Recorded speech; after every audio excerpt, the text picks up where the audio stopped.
शिव महापुराण की कथा कहती है, आप अगर विश्वास रखे हो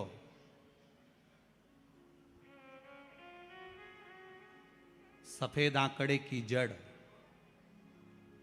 जिस नारी का संतान नहीं हो, गर्भ नहीं ठहरा हो, सफेद आंकड़े की जड़, जिस देव अधिदेव महादेव की कथा जिस तुम्बरुका जी ने श्रवण कराई है, शंकर भगवान जिनके सामने बैठकर शिव पुराण की कथा सुन रहे हैं, उन तुमरुका जी का नाम लेकर शिवलिंग पे से 21 बार घुमाकर मंदिर में ही कमर पर 7वें दिन रजस्वला धर्म के जो बांध लेता है और एक पीपल का पत्ता अवधूतेश्वर महादेव का नाम लेकर शंकर पर चढ़ाकर उसको गाय के दूध में उकाल कर रात्रि को दोनों पति पत्नी अगर पीकर सोते हैं, 3 महीने में भगवान भोलेनाथ उसकी गोद भर देते हैं। ये शिव तत्व। शंकर देता जरूर है। माता अंजना के यहां स्वयं शिव महापुराण की कथा कहती है, स्वयं शास्त्र वर्णन करता है, माता अंजना माता के गर्भ से संतान नहीं हुई। 42 वर्ष की माता अंजना हो गई थी और 42 वर्ष की होने के बाद भी माता अंजना के गर्भ से संतान नहीं थी। जब संतान नहीं हुई तब बार बार निवेदन करा महाराज केसरी से, तब नहीं संतान हुई तब अपने पिता से जाकर निवेदन करा। पिताजी गौतम बाबा से निवेदन करती है माता अंजना कि मेरे गर्भ से संतान नहीं, मुझे औलाद नहीं, क्या करूं? तब गौतम बाबा ने कहा एक पार्थिव शिवलिंग का निर्माण करो, मिट्टी का शिवलिंग बनाओ, उसकी पूजन करो। और माता अंजना उस मिट्टी के शिवलिंग के पूजन में ऐसी लीन हो गई कि मिट्टी का शिवलिंग का निर्माण करती, पूजन करती। एक बार देवाधिदेव महादेव ने कह दिया, जाओ पार्वती जरा जाकर पूछो कि अंजना को चाहिए क्या, अंजना माता को चाहिए क्या। अच्छा, सारे देवताओं को सबसे ज्यादा टेंशन देवाधिदेव महादेव से रहता है, क्योंकि ये बिना सोचे बिना समझे किसको क्या दिया है कोई भरोसा ही नहीं होता।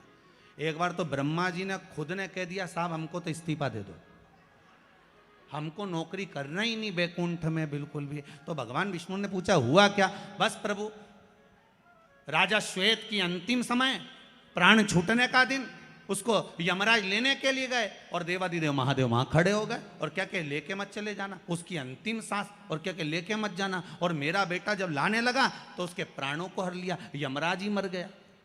फिर मेरी पोती गई मृत्यु देवी, उससे कहा उठा ला राजा श्वेत को। वो राजा श्वेत को जैसी मृत्यु देवी ने फांस डाली, भगवान शंकर ने उसको भी मार दिया। अब बताओ, सूर्य नारायण भगवान बोले कि मेरा बेटा भी मर गया, मेरी पोती भी मर गई, अब बताओ क्या करें? तो भगवान ब्रह्मा जी ने शंकर जी से जाकर कहा, भोलेनाथ ये आपकी आदत बहुत गलत है, जब इसको मरना था तो आपने क्यों बचाया? शंकर जी बोले मेरे मंदिर में बैठा था, जगह तो देखो कि कहां बैठा है।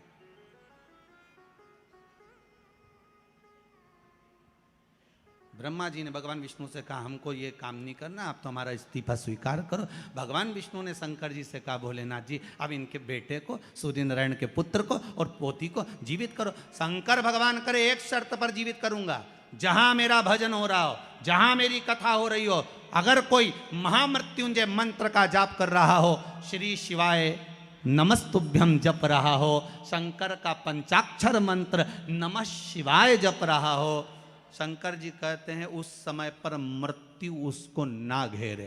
तो इतने में सूर्य नारायण भगवान कहते हैं शपथ लेता हूँ, संकल्प लेता हूँ, जहाँ आपका नाम होगा, अगर पृथ्वी पर कोई मरने का भी समय आ गया तो पहले आपसे पूछा जाएगा उठा ले, तुम बोलोगे तो बात दूसरी है। शंकर जी बोले हम बताएंगे तो उठाना, हम बोल दें अगर ये शंकर जी का नाम जप रही है और पड़ोसन नी जप रही है तो हम इशारा कर देंगे बाजू वाली को उठा लो। तुम टेंशन मत लेना, तुम तो शिव जपो। अब क्या सोचना, अब सोचो क्या? इसलिए शिव का धीमा बजाओ भोलानाथ डमरू।